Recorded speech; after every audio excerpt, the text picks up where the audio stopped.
اب ان کو کہیں کہ جناب سارا دن رکھا ہے روزہ، تو روزہ سارا دن رکھ لے، فرض ادا کر لیں تو پچھلے سارے گناہ معاف، یہ حدیث ہے، یہ مل گیا فرض رکھنے کا ثواب۔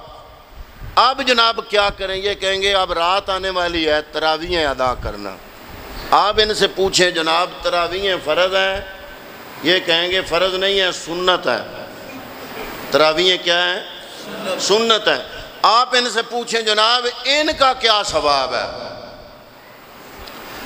روزہ دے اللہ دا فرض اللہ دی طرف، یا ایھا الذین آمنوا کتب علیکم الصیام کما کتب علی الذین من قبلکم، اللہ دا فرض روزہ تے حضرت صاحب فرمان گے من صام رمضان ایمانا و احتسابا غفر له ما تقدم من ذنبہ، جس نے رب دا فرض پورا کیتا پچھلے سارے معاف۔ آؤ پھر آئیے اکٹھے ہو کے مصطفیٰ دی بارگاہ دے اندر، یا رسول اللہ سارا دن سحری تو لے کے افطاری تک بھکھے رہیے، فرض ادا کریے تے پچھلے سارے معاف ہوندے نا۔ ہن ڈواڈیاں سنتاں شروع پیاں ہوندیاں نے عشاء دی نماز تو بعد، اگر اے ادا کریے تے تسی کی لے دیو گے؟ اوتھے تے من صام رمضان ایمانا و احتسابا غفر له ما تقدم من ذنبہ، نبی دا اختیار بیان کر رہا ہوں۔ حضرات محترم اب نبی سے پوچھتے ہیں کہ یا رسول اللہ اگر ہم فرض ادا کریں تو پچھلے سارے معاف، اور یا رسول اللہ اگر آپ کی سنتیں ادا کریں تو پھر کیا ملے گا؟ فرمایا وہی وعدہ جو رب نے روزے کے بدلے کیا، وہی وعدہ میں کرتا ہوں۔ فرمایا من قام رمضان ایمانا و احتسابا غفر له ما تقدم من ذنبہ، جس نے مجھ محمد کی سنتوں کو ادا کیا میرا بھی وعدہ ہے پچھلے سارے گناہ معاف کرا دوں گا۔ اے ہے اختیار مصطفیٰ کہ اللہ رب العالمین نے اپنے محبوب نو بلا اختیارہ بنا کے نہیں بھیجیا، مکمل اختیار عطا فرمایا۔ فرمایا لا تقدموا بین یدی اللہ ورسولہ۔ ایک صحابی وہ فرماتے ہیں کہ میں نے سوچا قربانی کی عید والے دن کہ جاؤں گا مسجد میں حضور کے پیچھے، حضور کا خطبہ سنوں گا، نماز پڑھوں گا، ملتے ملاتے دیر ہو جائے گی، بچے ہیں چھوٹے، میرے واپس آنے تک یہ بھوکے رہیں گے، تو میں کیوں نہ عید پڑھنے کی طرف جانے سے پہلے چھوٹا سا بکرا جو میں نے قربانی دینا تھا میں وہ کر لوں، ذبح کر کے اس کا گوشت بنا کے ان کو دے جاؤں۔ وہ فرماتے ہیں میں نے جناب جو بکرا قربانی کرنا تھا میں نے وہ ذبح کیا، ذبح کر کے گھر والوں کو دیا کہ یہ جناب گوشت بنا کے آپ پکا لینا، میں عید پڑھنے جا رہا ہوں۔ جب مصطفیٰ کریم صلی اللہ علیہ وآلہ وسلم کی بارگاہ میں مسجد نبوی کے اندر حاضر ہوئے تو یہ آیت آ گئی، قرآن کی آیت، فرمایا لا تقدموا بین یدی اللہ ورسولہ۔ اے محبوب ان کو بتا دو جنہوں نے میرے نبی کی قربانی سے پہلے قربانی کر لی ہے، میں رب العزت نے ان کی قربانی کو اپنی بارگاہ میں قبول ہی نہیں کیا۔ حضور نے بلایا، فرمایا ہم بھی کسی نے قربانی کی یا رسول اللہ؟ میں نے کی۔ فرمایا اللہ نے فرما دیا کہ تم نے میری قربانی سے پہلے کر دی۔ اب قربانی سے پہلے بھی قربانی اللہ کے لیے، اور قربانی حضور کی ہونے کے بعد اگر قربانی کریں پھر بھی قربانی اللہ کے لیے۔ لیکن اللہ فرما رہا ہے کہ محبوب کی نسبت سے ہٹ کے اگر قربانی بھی آئے، نمازیں بھی آئیں، سجدے بھی آئیں، لیکن ان میں نسبت مصطفیٰ نہ ہو تو رب کائنات تمہاری یہ عبادت قبول ہی نہیں کرے گا۔ آپ نے علماء سے سنا ہے کہ حضور نبی کریم صلی اللہ علیہ وسلم ظہر کی نماز پڑھا رہے ہیں، 2 رکعتیں بیت المقدس مسجد کی طرف منہ کر کے نمازیں پڑھی، لوگ تو کہتے ہیں وہ مسجد قبلتین، میں کہتا ہوں وہ 4 رکعتیں بھی قبلتین، کہ پہلی 2 رکعتیں بیت المقدس کی طرف۔ پھر دل میں خیال آیا کہ یا اللہ کبھی میرا یہ قبلہ بدل جائے اور پھر وہ بن جائے بیت اللہ شریف، یہ مسجد اقصی قبلہ چینج ہو جائے، اور میرا جو دادا ابراہیم خلیل اللہ اسماعیل ذبیح اللہ انہوں نے اپنے ہاتھوں سے جو تیرا گھر بنایا میرا قبلہ وہ بن جائے۔ ابھی دل میں خیال آیا تو اللہ نے قرآن کی آیت نازل فرما دی، فرمایا قد نرا تقلب وجہک فی السماء، اے محبوب اس خیال کے تحت تیرا چہرہ بار بار آسمان کی طرف ہے، اس کا جھکاؤ ہوتا ہم نے دیکھ لیا ہے۔ قد نرا تقلب وجہک فی السماء فلنولینک قبلۃ ترضاها، اے محبوب جدھر تیری رضا ہے تم اپنا چہرہ ادھر پھیر لو، جدھر تیرا چہرہ پھرے گا سارے جہان کا قبلہ میں ادھر بنا دوں گا۔ حضرات محترم، اللہ نے یہ نہیں فرمایا فَلَنُوَلِّيَنَّكَ قِبْلَةً كَعْبَهَا، فَلَنُوَلِّيَنَّكَ قِبْلَةً بَيْتُ اللَّهِ، یہ نہیں فرمایا، فرمایا تَرْضَاهَا۔ علماء مفسرین فرماتے ہیں اس دن میرا نبی جس طرف چہرہ کرتا سارے جہان کا قبلہ رب نے ادھر ہی بنا دینا تھا۔ ابھی محبوب کریم صلی اللہ علیہ وسلم کے دل میں یہ دلیل آئی ہے، ابھی وہ دلیل لفظ بن کے زبان پر نہیں آئی، 2 رکعتیں ہو گئی، 2 باقی ہیں، جبریل آتا ہے عرض کرتا ہے سونے مصطفیٰ رب فرما رہا ہے پہلی 2 مسجد اقصی کی طرف پڑھی ہیں تو اگلی 2 بیت اللہ کی طرف کر لو۔ یا الہ العالمین، یہ پہلی جو 2 جس طرف ہوئی ہیں اس طرف ہی نہیں، یہ اگلی بھی 2 ہو جائیں اس کے بعد بدل جائے۔ فرمایا نہیں، جب مصطفیٰ کی رضا بدل گئی، ابھی تو نبی بولے بھی نہیں، لب ہلے نہیں، ہاتھ چکے نہیں، ذرا رخ دا رخ بدلائے آسی، ایتھے بھی فطر دا دیوا دے پے توڑ چڑھائے جان دے نے۔ ابھی حضور نبی کریم صلی اللہ علیہ وسلم کے دل میں یہ دلیل آتی ہے تو اللہ رب العالمین سارے جہان کا قبلہ بدل کے ادھر کر دیتا ہے جدھر رضائے مصطفیٰ ہے۔ اور ایک واقعہ نہیں، کئی واقعات ہیں کہ محبوب کریم صلی اللہ علیہ وسلم نے اپنے ذاتی اختیار سے، ابھی اگلے دن میں ایک حدیث ان کو سنا رہا تھا یہ تیمم کے عنوان پر، کہ حضور نبی کریم صلی اللہ علیہ وسلم نے ایک عورت کی کہ جانور پر 2 مشکیں لدی ہوئی تھیں، مولا علی المرتضیٰ وہ جانور لے کے حضور کی بارگاہ میں آ گئے، حضور نے سارے لشکر کو فرمایا پانی پلاؤ، پانی سب کو پلایا گیا۔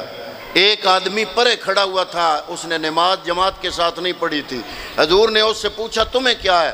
اس نے عرض کیا حضور میں جنبی ہوں، فرمایا چلو اسے بھی پانی دو یہ نہا لے، اور جب سارا لشکر پی گیا وہ بندہ نہا لیا اس نے، حضور نے اس خاتون کو مخاطب کر کے فرمایا اگر تمہاری ان 2 مشکوں میں سے ایک قطرہ بھی پانی کم ہوا ہو تو دیکھ لو۔